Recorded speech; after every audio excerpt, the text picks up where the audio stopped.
Hello, everyone. Welcome to English Podcast Motivation. I'm really happy you're here with us today. If you are learning English, you may already know how to start a conversation. You can say hello. You can introduce yourself. But then something strange sometimes happens. The conversation stops. Yes, that happens to me all the time. I can start a conversation, but after one or two sentences, my mind becomes empty. Many English learners experience that moment. You say something, the other person answers, and then suddenly, silence. Exactly. And in that silence, I start feeling nervous. That's a very natural reaction, but today we're going to learn how to keep a conversation going. That sounds very useful, because silence can feel very uncomfortable. Yes, but the good news is that conversations follow simple patterns. Patterns? Yes, most conversations move in small steps. One person says something, the other person responds, then they add a question. So questions are very important. Exactly. Questions are one of the easiest ways to continue a conversation. I think many learners worry too much about saying something impressive. That's true, but conversations are not performances. They are connections. I like that idea. Let's imagine a very simple situation. You meet someone at a cafe. You start with a simple greeting. Hi, how are you? The person answers, I'm good, thanks. And now many learners stop here. Yes, that's exactly where I stop. But you can easily continue by asking a small question. For example, how has your day been? That sounds very natural. Or you could say, have you been busy today? That feels like normal conversation. Exactly. Now imagine the person answers, yes, work has been very busy today. Now I could ask, what kind of work do you do? Perfect. Do you see the pattern? Yes. Answer, then question. Exactly. That pattern keeps conversations moving. I think this will help many shy speakers. Yes, because when you have a simple structure, you feel less pressure. Your brain has a guide. Exactly. Now, let's explore another useful skill, adding small comments. What do you mean by small comments? Small comments show interest. For example, if someone says, I watched a great movie last night. I could say, oh really? What movie was it? Perfect. But before the question, you added a small reaction. Oh, really? Ah, I see. These reactions make conversations feel friendly. What are some examples? You can say, that sounds interesting, or that's nice. Exactly. Another one is, really? Very simple. Yes, but very powerful. Now let's imagine another real-life situation. You are talking to a coworker during lunch. They say, I'm planning a trip next month. Okay, let me try. That sounds exciting. Where are you going? Excellent. Then maybe they say, I'm going to Japan. What could you say next? Maybe, I've heard Japan is beautiful. Very good. And then you can ask another question. Have you been there before? Perfect. This actually feels like a real conversation. Exactly. And that's the goal, real communication. I think many learners imagine conversations as something very complicated. But in reality, conversations are made of small pieces. Questions Comments? and answers. Exactly. Now let's talk about another moment when conversations stop, when someone gives a short answer. Yes, that happens a lot. For example, imagine you ask, how was your weekend? And the person says, it was good. That answer is very short. So the conversation might stop, but you can continue with another question. Like, what did you do? Perfect. Or, did you do anything fun? Excellent. Those questions invite longer answers. I noticed something. What do you notice? Continuing conversations is mostly about curiosity. That is a beautiful way to describe it. Curiosity keeps conversations alive. When you're curious, questions appear naturally. Exactly. Now let's practice a short conversation together. Imagine we just met at a small event. Okay. Hi, I don't think we've met before. I'm Cade. Nice to meet you, Cade. I'm Eric. Nice to meet you too. So, what do you like to do in your free time? In my free time, I like watching movies and listening to podcasts. That sounds relaxing. What kind of movies do you usually watch? I enjoy adventure movies. Sometimes I watch documentaries too. Interesting. Do you have a favorite movie? Yes, I really like movies with strong stories and interesting characters. See how the conversation flows? Yes, it feels very natural. And none of the sentences are complicated. Everything is simple. Exactly. Simple English can create meaningful conversations. That idea is very encouraging And when learners realize this, their confidence grows. because speaking becomes less stressful. Exactly. And the more conversations you have, the easier it becomes to continue them. I think listeners will want more examples. Yes, because real-life situations help us learn faster. Maybe we can talk about conversations with strangers. That's a great idea, because talking to strangers is where many learners feel the most nervous. Yes, especially when you don't know what to say next. In the next part of our conversation, we will explore how to keep talking naturally with people you just met. And we'll practice several real-life situations that will help you feel more confident in English conversations. In the next part of our conversation, we will explore how to keep talking naturally with people you just met, because talking to new people can feel uncomfortable at first, especially in another language. Yes, meeting strangers in English can feel scary. Sometimes I worry that the conversation will stop suddenly. That feeling is very common, but when you learn a few conversation tools, it becomes much easier. Conversation tools? Yes, simple techniques that help you continue talking naturally. I like that idea. One powerful technique is called comment and question. What does that mean? First, you make a small comment, then you ask a question. So you react first and then continue the conversation. Exactly. Let's imagine someone tells you, I just started learning guitar. Okay. First, you make a comment. That sounds fun. Then I ask a question. How long have you been learning? Perfect. That feels very natural. Yes, because people enjoy when others show interest in what they say. It also gives them space to talk more.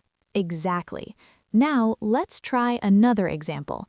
Imagine someone says, I moved to this city last year. Okay, what could you say? Maybe, that must have been a big change. Good. And then a question? How do you like the city so far? Excellent. That keeps the conversation moving smoothly. I see how useful that pattern is. Yes, comment first, then question. I think shy learners will like this technique. Absolutely, because it removes the pressure to think of something complicated. You just respond to what you hear. Exactly. Now, let's talk about another common situation, talking during small talk moments. Small talk sometimes feels difficult. Yes, but small talk is actually simple. It usually focuses on everyday topics. Like weather? Yes, weather is a classic one, but there are many others. For example, work, weekends, food, travel, hobbies. Those topics are easy to talk about. Exactly. Let's imagine a conversation about weekends. I'll start. Okay, how was your weekend? It was good. I spent some time with my family. That sounds nice. What did you do together? We had dinner together and watched a movie. That sounds relaxing. What movie did you watch? We watched an adventure movie. See how the conversation keeps flowing? Yes, the questions make everything easier. And notice something else. The questions are simple. Yes, nothing complicated. Exactly. Simple language helps conversations feel comfortable. Sometimes learners worry about vocabulary. That's true, but communication is more important than perfect vocabulary. So even basic words are enough. Yes, clarity is more important than complexity. That's a great reminder. Now, let's explore another useful skill: sharing small personal experiences. How does that help conversations? When someone shares something, you can connect it to your own experience. Like finding something in common. Exactly. For example, imagine someone says, "I enjoy hiking." Then I could say, "Oh, I like hiking too." Perfect. Then you can continue. "Where do you usually go hiking?" Excellent. Now the conversation becomes more personal and probably more interesting. Yes, shared experiences create stronger conversations. I think another problem learners have is overthinking. That's very true. Sometimes I spend too much time thinking about the perfect sentence. Many learners do that, but real conversations move quickly. So it's better to speak simply. Exactly. Simple sentences spoken confidently are very effective. Confidence really changes everything. It does, and confidence grows through practice. Practice is always the key. Yes, let's try another longer role-play conversation. Imagine we're meeting at a networking event. Okay. Hi, I'm Cade. It's nice to meet you. Nice to meet you too. I'm Eric. So, Eric, what kind of work do you do? I work in digital marketing. I help companies promote their products online. That sounds interesting. How long have you been working in that field? About 4 years now. I started after graduating from university. Do you enjoy it? Yes, I do. I enjoy the creative part of marketing, and I also like working with different clients. That sounds like a dynamic job. Yes, every project is a little different. That must keep things exciting. It does. That conversation flowed very naturally. Yes, it really did. And again, we used simple language, which is encouraging for learners. Exactly. Now, let's talk about one more important skill: handling quiet moments. Yes, the silence problem. Sometimes conversations naturally pause, and that can feel awkward, but you can restart the conversation with a new topic, like changing the subject slightly. Exactly.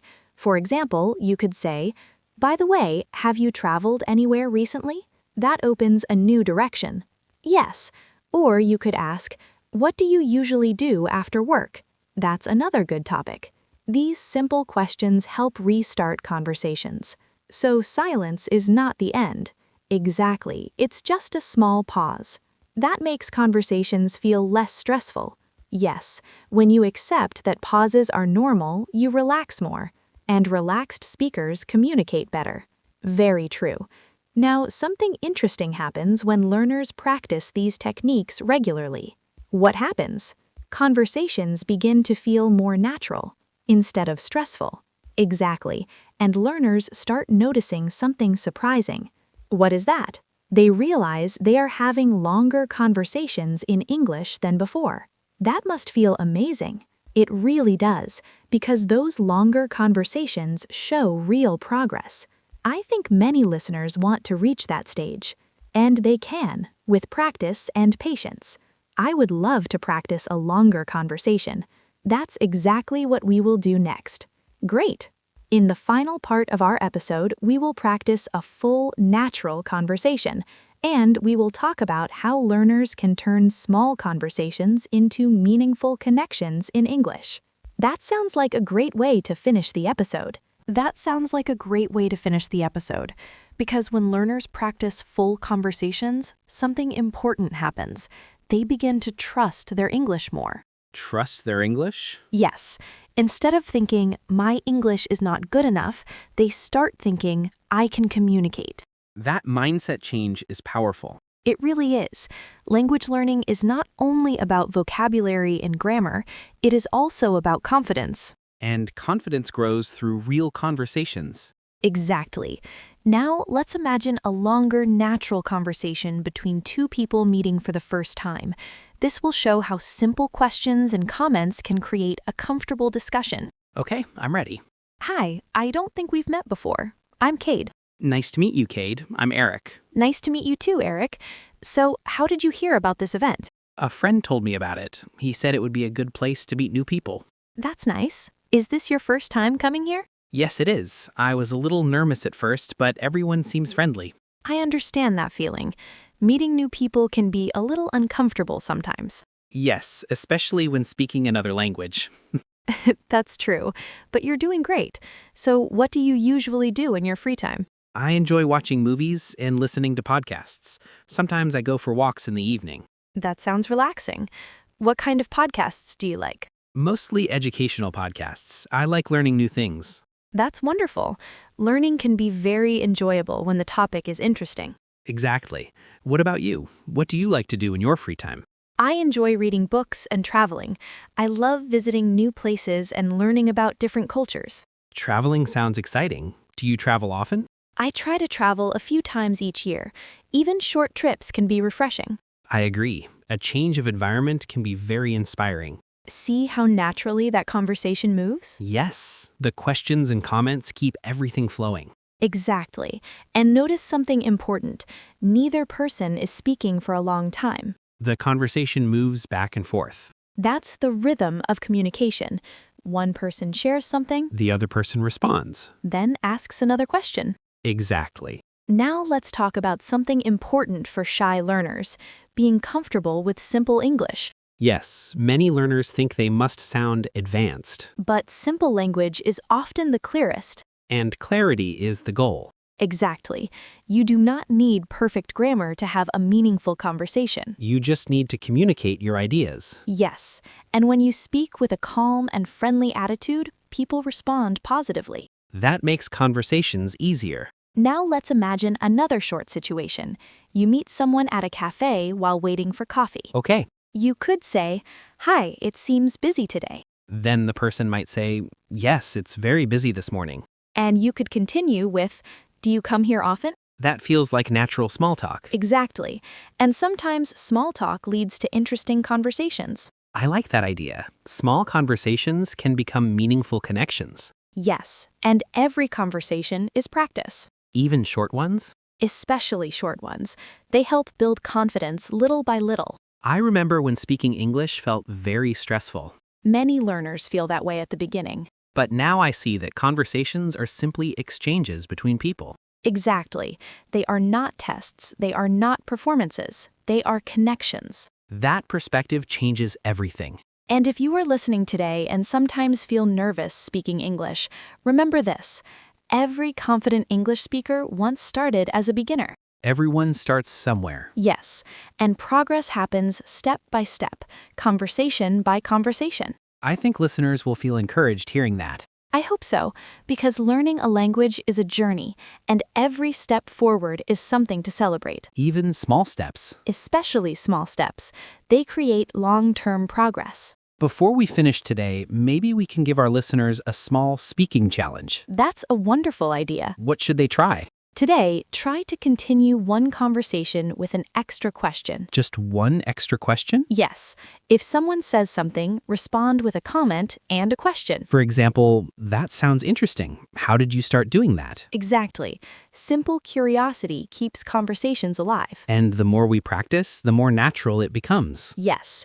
Over time, you will notice something amazing. What's that? You will realize that conversations in English feel normal. That sounds like a wonderful moment. It truly is. Warm tone. Thank you so much for spending this time with us today. We really appreciate you listening to English Podcast Motivation. Keep practicing your English, keep asking questions, and most importantly, keep believing in your progress. Every conversation brings you closer to confidence. Take care, everyone. And we'll see you in the next episode. Bye, everyone.